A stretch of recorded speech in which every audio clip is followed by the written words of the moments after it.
ቅድስት እሌኒ። በ9 ቀን ቅድስት እሌኒ ንግሥት አርፋለች። አይሁዳዊት የሮሃ ሴት ነበረች። ተርቢኖስ የሚባል ባልም ነበራት። ነጋዴ ነበርና ለንግድ ሄዶ 3-4 ዓመት ኑሮ ሲመለስ ባልንጀሮቹ ከማዕበል ከሞገድ ድነን እንደወጣን ሚስቶቻችን ሌላ ወንድ ሳይለምዱ ብናገኛቸው መልካም ነበር አለ።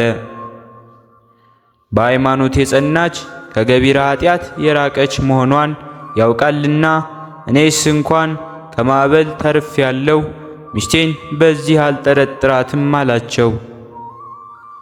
ያንተ ሚስት ፍጥረቷ ከሔዋን ልጆች አይደለምን? ሴት ጥንቱንም ምክንያተ ስሂት አይደለችምን? አሉት። በፍጹም አታደርገውም አለ። አንዱም አሁን እኔ ቀድሜ ሂጄ ለምጃት እርሷም ለምዳኝ ብመጣ አለ። እርሱም ባይሆንልህስ አለው። ነገር ግን መልሶ ቢሆንልኝስ ጥሪቴን እሰጥሃለሁ፣ ጥሪቴንም በሙሉ እሰጥሃለሁ ተባባሉ። ተወራርደው ሄዱ። ከቤቱ አቅራቢያ ደርሶ ከተርቢኖስ ሚስት አገናኙኝ አለ። እንኳን ሰው ፀሐይ አይቷት አያውቅም አሉት። አገልጋዩን አስጠርቶ እመቤቴ እሌኒ እንዳልናግራት እፈልጋለሁ፣ አንቺ ንገሪልኝ አላት። ገብታ ብትነግራትም ፊት ነሳቻት። ተመልሳ አልሆነልህም አለችው። ገንዘብ ልስጥ ይላል በይልኝ አላት። ነገረቻትም። ተቆጥታ በምትፈትልበት እንዝርት መታቻት። ደሟን እያዘራች ወጥታ አይሆንም ስልህ እምቢ ብለህ አስመታኸኝ አለችው። እንግዲያስ ይህን ገንዘብ ላንቺ ልስጥሽ፣ ሁለቱ የሚተዋወቅበትን ነገር አምጥተሽ ለኔ ስጭኝ አላት። ይህንንስ አደርግልሃለሁ፣ አንተም ነጋዴያን መጡ የብስ ረገጡ ብለህ አስወራ አለችው። ተመልሳ ገብታ ነጋዴያን መጡ የብስም ረገጡ እየተባለ ነው፣ ሰውነትሽን ታጠቢ ሽቱም ተቀቢ አለቻት። ስታጥባትም ባልና ሚስቱ የሚተዋወቁበትን ከአንገቷ ያሰረችውን ዕንቁ ረስታው ገባች። ወስዳም ሰጠችው። ከመደብር ሄዶ ለምጃት ለምዳኝ መጣሁ ብሎ የያዘውን ዕንቁ አሳየውና እውነት መስሎት ልመርምር ሳይል ጥሪቱን አስረክቦ ባዶ እጁን ገባ። እሌኒም ማዘኑን መቆጣቱን አይታ ወንድሜ ሆይ ምን ሆነሃል? እንደ ወትሮው ደስ አላለህም አለችው። ይህን ያህል ዘመን የደከምኩበት ጥሪቴን ማዕበል ሲወስድብኝ ምነው አላዝን አላት። ይህማ እግዚአብሔር ያየነውን ቢነሳን ያላየነውን ይሰጠን የለምን? በዚያው ላይ ከዘመዶቻችን ተበድረን እንደ ወትሮው ነግደህ እንኖራለን አለችው። እኔስ አበድሬ በኖርኩበት ሀገር ተበድሬ አልኖርም፣ አንቺ ግን ሁሉ ይወድሻል፣ እንዳልሽውም ሆነሽ ትኖሪያለሽ ብሎ በነገሯ ይወርፋታል። ተነስቶም ሲወጣ እኔስ ካንተ ተለይቼ ወዴት እሄዳለሁ ብላ እርሷም ተከተለችው። ሳጥን አስጠርቦ ይዞ ወደ መርከብ ተሳፍረው ሲሄዱ እህቴ ምነው ሳምንሽ ከዳሽኝ፣ ስወድሽ ጠላሽኝ አላት። አንተን ጠልቼ ማንን ወደድኩ? አንተን ክጄ ማንን ለመድኩ? አለችው። እንግዲያስ ይህንን ለገሌ ማን ሰጠው አላት። ሰራተኛዋም መጥታ ነገረችኝ፣ አይሆንም አልኳት። በኋላ ግን ገላዬን ስታጠብ ረስቼ ገብቼ ነበር፣ እርሷም ወስዳ ሰጥታው ይሆናል እንጂ እኔስ መልኩን እንኳ አላየሁትም አለችው። አድርገሽው ከሆነም ስራሽ ያጥፋሽ፣ አላደረግሽውም እንደሆነ ስራሽም ያውጣሽ ብሎ በሳጥን ከቶ ከባህር ጣላት። ማዕበል እየገፋ ወስዶ ጽንፈ ባራንጤያ ደረሳት። የባራንጤያ ንጉሥ የቁንስጣ ከባህር ዳርቻ ቆሞ ነበር። የነጋዴዎች ወርቅ ይሆናል ብሎ አስወጥቶ ቢከፍተውም ቁልጭ ቁልጭ ስትል አገኛት። ውበቷን አይቶም አላዋቂ ነውና የክርስቲያን እመቤት ማርያም አንቺ ነሽን አላት። የከፋኝ የቤት እመቤት እንጂ የእርሷን የእግሯን እጣቢም አልሆንም አለችው። ለንጉሥ ቁንስጣ ሰጣት። ሥርዓተ አሕዛብ የሚያስተምሯት ሽቱ የሚዘግቡላት ደንገጥሮች ሰጥቶ መንፈቅ ያህል የጠራ የለሰለሰ ሲመግባት ቆይቶ በመንፈቁ ተገናኛት። ወንድ ልጅንም ወለደችለት። ስሙም ቁስጥንጢኖስ ተባለ። ሐመልማል ማለት ነው። እናቱ ከባህር ተገኝታለችና እስከ 4 ዓመቱ ነገረ ሃይማኖት እያስተማረች አሳደገችው። ጥምቀት ግን አባቱ አረማዊ ነበርና እንዳይጣላው ብላ አላስጠመቀችውም። ወደ ሀገሯም ይዛው ከተመለሰች በኋላ አድጎ አካለ መጠን ሲደርስ ጥበቡን ኃይሉን ሰምቶ አንግሶት በ2 ዓመት አረፈ። እርሱም በበራንጢያ ዲዮቅልጥያኖስ በሮም ተከታትለው ነግሰዋል። የዲዮቅልጥያኖስም ንግስና እንደምነው ቢሉ ቀዳሚ ስሙ አግሪጳ ነው። ሀገሩ ላላይ ግብጽ ነው። ከሮሙ ንጉስና ከነ ማሪዮስ ቤት የፍየል እረኛ ሆኖ ሲያገለግል ይኖር ነበር። እንጥርቢያ ፍነጥርቢያ የሚባሉ ሴቶች ልጆች ለእርሱ ነበሩት። ታላቂቱም እንጥርቢያ ድምፃዊ ነበረችና ሲያንጎራጉሩ በገና ሲደረድር እየሰማች በሐጸ ዝሙት ተነደፈች።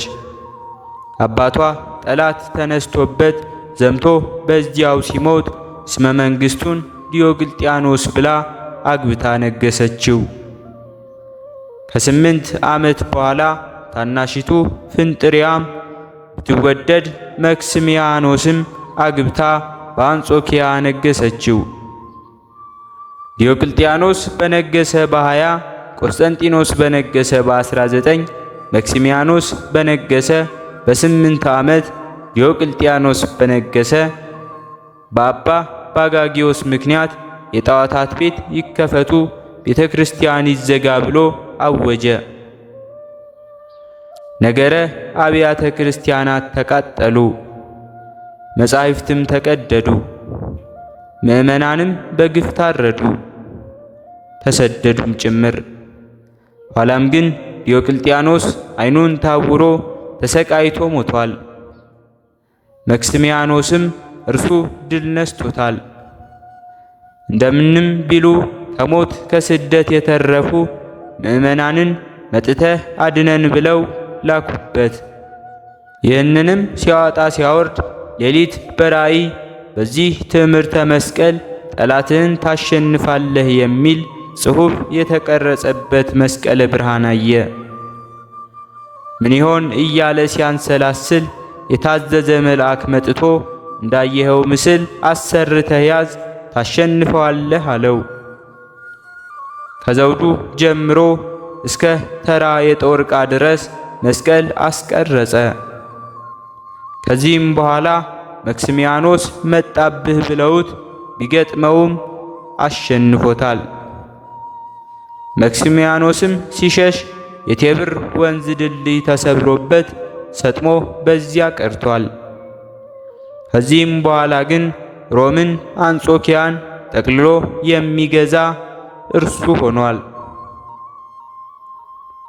አዋጁንም በአዋጁ መልሶታል።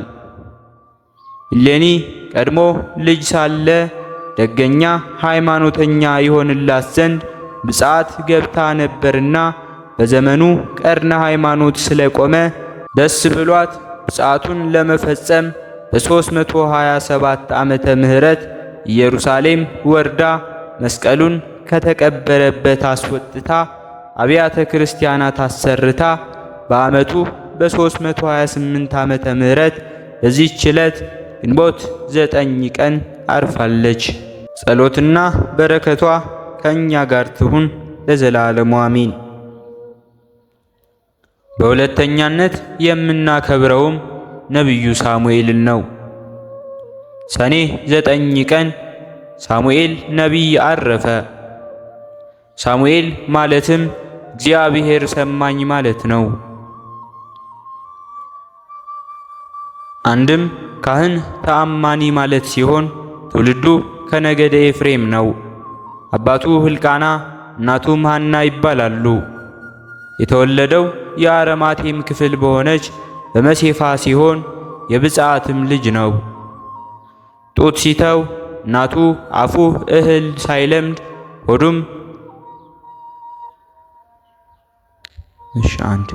ሆዱም ዘመድ ሳይወድ ወስዳ ለቤተ እግዚአብሔር ሰጥታዋለች። ሊቀ ካህናቱ ኤሊም ካህናቱ አፍኒንና ፊንሐስ ይባላሉ። አፍኒንና ፊንሐስም በምግባር የከፉ ነበሩ። ጌታም ኤልን የልጆችህን ሥራ ቅጣ አለው።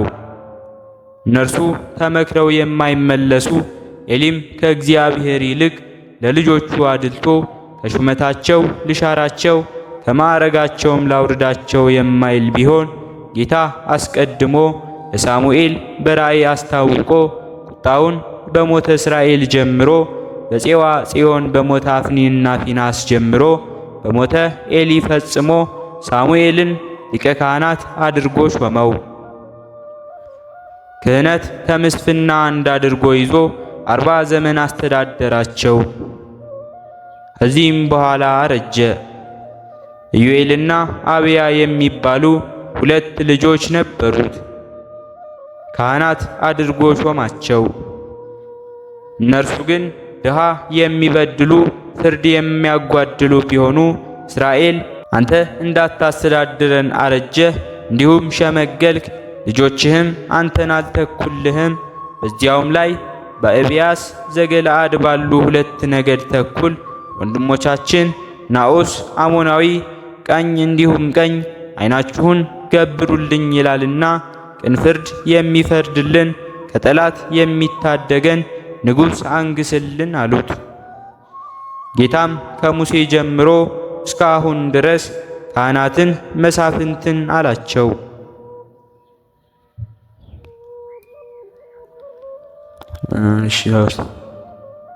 ጌታም ከሙሴ ጀምሮ እስካሁን ድረስ ካህናትን መሳፍንትን አስነሳ እንጂ እንደ አሕዛብ ንጉሥ አንግሶላችኋልን? እንዲሁ ተው አይሆንም አላቸው። ጌታ ሳኦል ወልደ ቂስን ቀብቶ አንግሶላቸዋል። ለእርሱም እንዲገዙ ሥርዓት ሰርቶባቸዋል። ኋላም ሳኦል ቢበድል የእሴይ ልጅ ዳዊትን ቀብቶ አንግሶላቸዋል። ዳዊትን ከቀባ በኋላ ጥቂት ጊዜ ቆይቶ በዚህች ዕለት አርፏል። በረከቱ ረድኤቱ ከሁላችን ጋር ትሁን። ሕሊናችን በማሰባሰብ አባታችን ሆይ እንበል። አባታችን ሆይ በሰማያት የምትኖር፣ ስምህ ይቀደስ፣ መንግሥትህ ትምጣ፣ ፈቃድህ በሰማይ እንደሆነች እንዲሁም በምድር ላይ ትሁን። የዕለት እንጀራችንን ስጠን ዛሬ፣ በደላችንንም ይቅር በለን እኛም የበደልነውን ይቅር እንደምንል፣ አቤቱ ወደ ፈተናም አታግባን ከክፉ ሁሉ አድነን እንጂ መንግሥት ያንተ ናትና ኃይል፣ ክብር፣ ምስጋና ለዘላለሙ አሜን። እመቤታችን ቅድስት ድንግል ማርያም ሆይ በመልአኩ በቅዱስ ገብርኤል ሰላምታ ሰላም እንልሻለን። በሐሳብሽ ድንግል ነሽ፣ በሥጋሽም ድንግል ነሽ። አሸናፊ እግዚአብሔር እናት ሆይ ሰላምታ ላንቺ ይገባሻል። ከሴቶች ሁሉ ተለይተሽ አንቺ የተባረክሽ ነሽ፣ የማኅፀንሽን ፍሬ የተባረከ ነው። ጸጋን የተመላሽ ቅድስት ሆይ ደስ ይበልሽ፣ ልዑል እግዚአብሔር ካንቺ ጋር ነውና ከተወደደው ልጅሽ ከጌታችን ከመድኃኒታችን ከኢየሱስ ክርስቶስ ዘንድ ይቅርታውንና ምሕረቱን ለምኝልን ኃጢአታችንንም ያሰርይልን ዘንድ ለዘላለሙ አሜን። ስለነበረን ጊዜ ሁሉ የአምላካችን የልዑል እግዚአብሔር ስሙ ዛሬም ዘወትርም የተመሰገነ ይሁን። አነሳስቶ ላስጀመረን አስጀምሮ ላስፈጸመን ለልዑል እግዚአብሔር ምስጋና ይሁን። ውድ የሃይማኖት ሚዲያ ተከታታዮች ከዚህ በላይ እንድንሰራ አገልግሎቱ በሰፊው ይሰጥ ዘንድ በሀገር ውስጥም በሀገር ውጭም ያላችሁ ይህንን መንፈሳዊ ቻናል ላይክ፣ ሰብስክራይብ፣ ሼር በማድረግ ድጋፋችሁን ታሳዩን ዘንድ በትህትና እንጠይቃለን። ያላችሁን ሐሳብ አስተያየት በኮሜንታችን ስር ላይ አስቀምጡልን። ወስብሐት ለእግዚአብሔር ወለወላዲቱ ድንግል ወለመስቀሉ ክቡር። ይቆየን።